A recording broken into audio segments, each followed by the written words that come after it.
நமஸ்காரம்.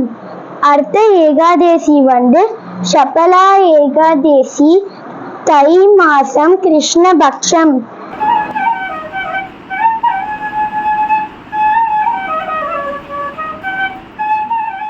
மகிஷ்மதான்னு ஒரு ராஜா இருந்தா. அவருடைய பையன் பேரு லும்பகா. லும்பகாக்கு எல்லா விதமான கெட்ட பழக்கமும் இருக்கு.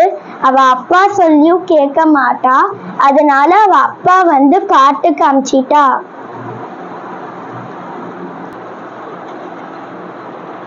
காட்டுல அன்னைக்கு சாப்பிட எதுவுமே இல்ல.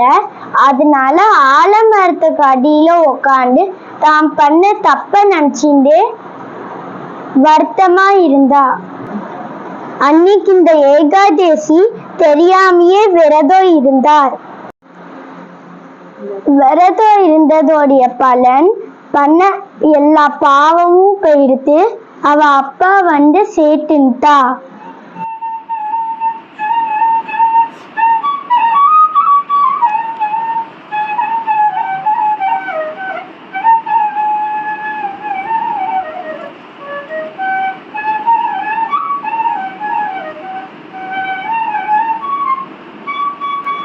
Thank you.